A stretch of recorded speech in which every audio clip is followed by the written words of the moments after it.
Masuk ya.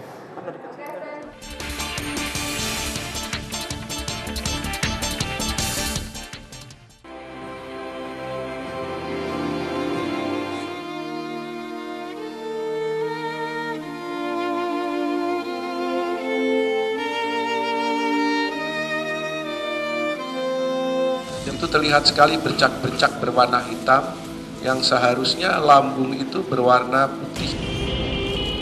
Karena nungguin aja bisa nggak tahan. Saya udah nggak tahu udah lagi apa ini. Saya udah nggak ngerti.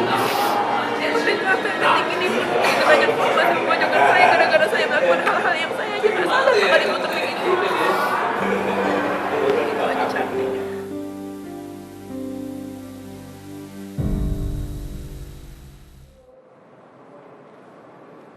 Ya, pemirsa, sidang lanjutan pembunuhan Wayan Mirna Salihin dengan terdakwa tunggal Jessica Kumala Wongso akan dilanjutkan pada pekan ini, yaitu hari Kamis 25 Agustus 2016. Namun dalam persidangan sebelumnya terlihat ada beberapa kejanggalan yang diberikan begitu ya, atau dipertunjukkan pada saat 12 persidangan yang sebelumnya. Apa saja kejanggalan yang ditemukan dalam persidangan tersebut? Kami hadirkan informasinya ke hadapan Anda.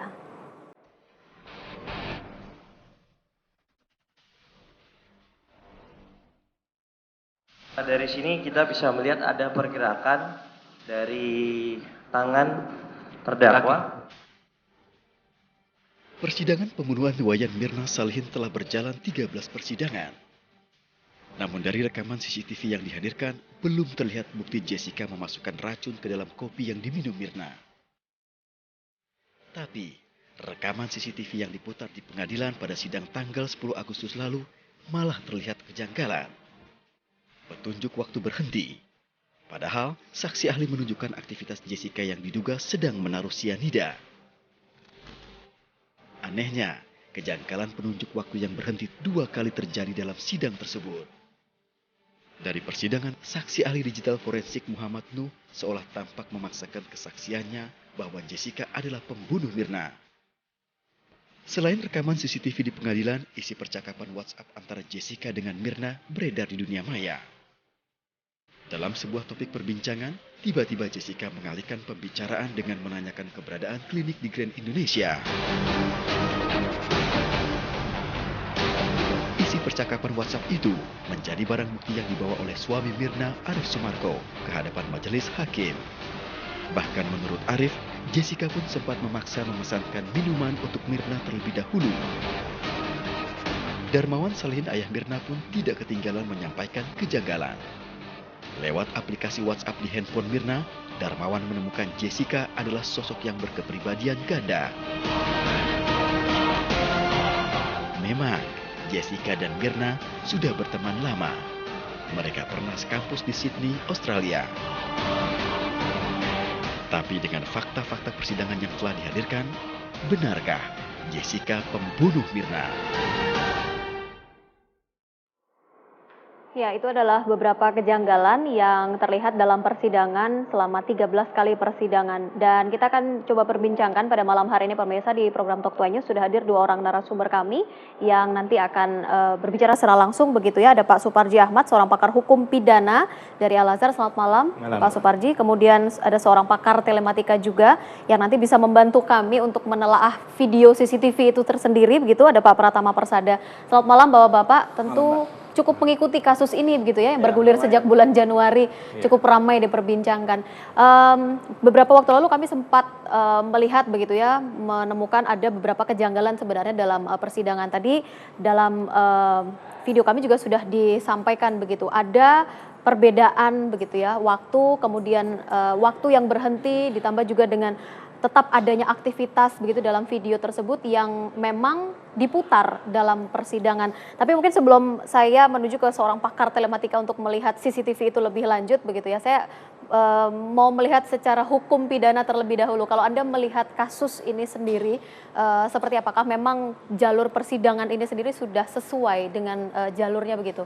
Ya, pertama mungkin masyarakat itu seperti tidak sabar kenapa sidang ini begitu lama. Ya. Tetapi memang harus begitu karena persidangan sesuai KUHP bahwa ada proses pembuktian dan dari pihak penuntut umum dalam ini jaksa harus menunjukkan alat-alat bukti yang dia anggap memadai dan sebaliknya nanti kemudian juga dari pihak Jessica juga berhak menunjukkan alat-alat bukti, baru kemudian dilanjutkan pada penuntutan dari pihak kejaksaan, kemudian ada pledoi, ada replik, baru kemudian nanti ada putusan. Jadi yang harus dipahami oleh publik, oleh masyarakat, ini tidak dalam rangka memperlama, tetapi proses KUHAP yang harus diikuti. Jadi kalau dikatakan bertele-tele sebenarnya tidak ya, karena memang ini sudah sesuai dengan jalurnya. Sudah sesuai dengan aturan dan hakim memang harus memberikan kesempatan kepada kedua belah pihak untuk menuntut atau kemudian dalam satu sisi untuk membela dan kemudian hakimlah yang akan memutuskan dan bukan dalam rangka membuat ini jadi panjang, tetapi memang skenario-nya hukum seperti itu untuk membuktikan mencari kebenaran dan keadilan bagi terdakwa atau para masyarakat pencari keadilan khususnya keluarga Mirna. Kemudian yang kedua adalah bahwa alat bukti yang diajukan oleh jaksa penuntut umum yang terakhir yang kita lihat itu adalah rekaman CCTV. Yang perlu dipahami dalam konteks KUHAP memang sesungguhnya CCTV itu tidak dikenal sebagai alat bukti. Pasal 184 kita ada surat, ada saksi, keterangan ahli, keterangan terdakwa dan kemudian ada bukti petunjuk. CCTV masuk sebagai alat bukti yaitu sebagai bukti petunjuk dan itu memerlukan validasi oleh pihak yang berwenang dan kemudian memang nanti pihak dalam hal ini Jessica punya hak untuk mengkonfrontasi dan kemudian melemahkan atau kemudian meragukan kebenaran itu. Jadi ini adalah bagian dari proses pengajuan alat bukti tetapi juga yang satu pihak juga membantahnya. Kalau tadi ada yang dipotong tadi itu adalah sah-sah saja oleh seorang pengacara itu.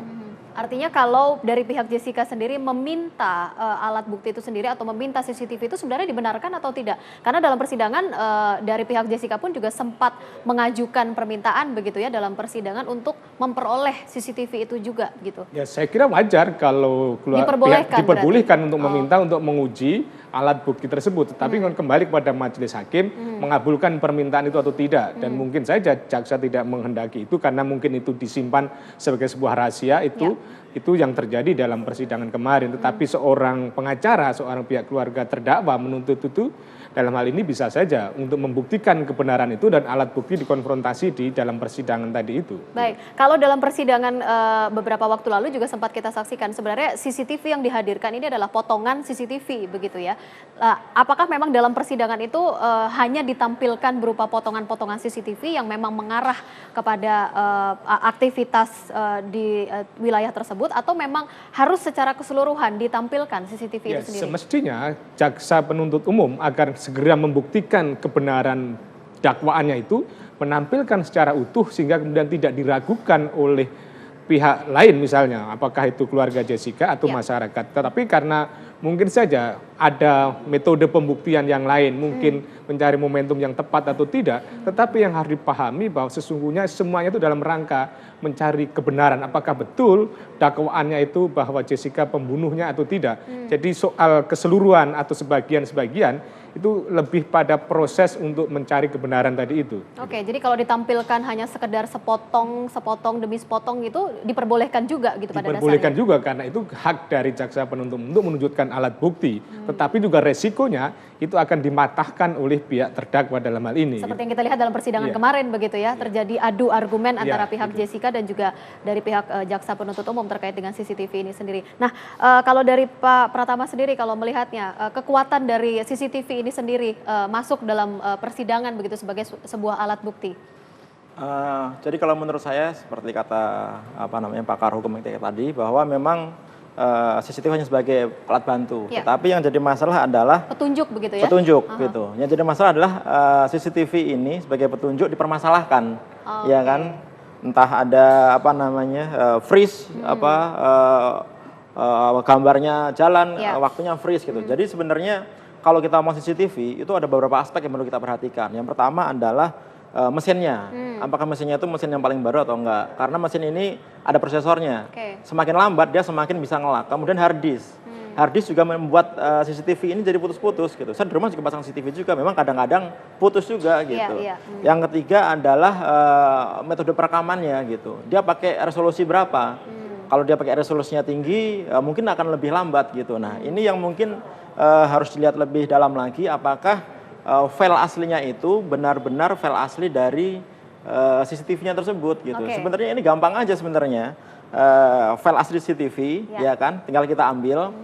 Kemudian kita rekonstruksi ulang, kita lihat isinya gitu. Kita lihat ulang. Dan gitu sekarang ya? pun sebenarnya dari kemarin itu saya juga agak bingung ketika para pakar itu melakukan zooming kepada gambar itu, kan gambarnya pecah gitu kan. Betul. Saya sendiri hampir nggak bisa ngelihat sebenarnya ini gambar sedang ngapain gitu. Padahal dengan teknologi sekarang ini, saya nggak ngomong masalah hukum ya, karena hukum ini pasti akan menolak gitu. Sebenarnya kalau kita ngomong misalkan CCTV, dia memiliki frame-nya 20 frame per second gitu, ya kan, resolusinya. Nah, 20 frame per second ini maksudnya ada 20 gambar dalam 1 detik. Nah, gambar per gambar ini bisa kita pecah sebenarnya. Bisa dipotong begitu maksudnya, Anda? Bukan, kita pecah-pecah. Kan 1 detik itu ada rangkaian 1 detik gerakan. Nah, itu bisa kita pecah satu per satu. Masing-masing gambar itu bisa kita resize. Kita gedein sehingga ukuran misalkan kita punya gambar pas foto. Tapi kalau kita pakai cara biasa, kita gedein ke poster kan pasti pecah kan. Sama seperti kemarin ketika digedein pecah gitu. Nah, ini ada algoritma tertentu, ada aplikasi tertentu yang bisa membuat gambar ini membesar tapi nggak pecah. Gambarnya lebih jernih gitu. Artinya kalau kita lebih jelas lihat untuk kita di melihat film-film secara gitu. langsung begitu ya. Tetapi akan jadi masalah ketika itu termodifikasi, metadata di dalamnya itu akan hilang. Nah, metadata ini yang digunakan untuk autentikasi bahwa file ini diambil dari CCTV yang memang ada di Cafe Olivier itu gitu. Nah, kalau kita ngomong nggak pakai hukum, kita ngelihat sebenarnya bisa itu kita lihat lebih jelas. Tapi apa yang kalau terjadi di secara sana. hukum Gitu. sepertinya itu sudah memodifikasi file asli gitu ya. Walaupun sebenarnya metadata itu pun bisa kita rubah gitu. Jadi metadata itu nggak, sekarang nih kita foto pakai handphone gitu, pakai handphone merek A gitu. Nah, filenya itu ada namanya metadata. Ada diambilnya di mana, bahkan kalau kita GPS-nya kita aktifkan, di lokasi mana kita aktifkan, kemudian mengambilnya menggunakan lensanya apa gitu, colornya apa, itu ada semua di situ. Ya kan? Nah, itu pun sebenarnya itu bisa kita edit. Tapi kalau Anda lihat di persidangan kemarin begitu ya, ketika para pakar ini zoom begitu, memberikan zooming pada video itu sendiri begitu, Anda sendiri juga tidak bisa melihat gambar itu. Kalau saya pribadi saya susah melihatnya. Gitu. Kalau saya pribadi susah melihatnya karena para pakar ini mempertahankan supaya autentikasi dari file ini file itu ya asli gitu, ya kan gitu. Nah, yang jadi masalah adalah para pakar ini kan mendapat file dari penyidik, bukan dari CCTV yang asli. Sudah dikasih dalam bentuk flash disk, gitu kan. Nah, flash disk ini apakah benar-benar versi dari CCTV itu atau flash disk yang memang sudah melewati beberapa kali copy. Artinya rangkaian itu tadi juga kita harus tahu sebenarnya begitu kalau ya. mau gampang ya, kalau mau ini melihat gampang sekali. file aslinya. Bawa CCTV-nya, panggil pihak pengacaranya, panggil pihak penyidik, panggil pakar, kita lihat bareng-bareng, kita gedein, jelas, lihat situ ada apa. Oke, itu lebih fair itu begitu lebih ya. Fair Oke, baik. Dan tadi di awal kita sempat menunjukkan kepada Anda sebenarnya ada beberapa kejanggalan dalam waktu. Kalau tadi dilihat ada lingkaran merah begitu ya, waktunya berhenti, namun sementara CCTV ini terus bergerak begitu. Ini yang menjadi pertanyaan, apakah memang CCTV yang dihadirkan dalam persidangan ini adalah CCTV yang asli?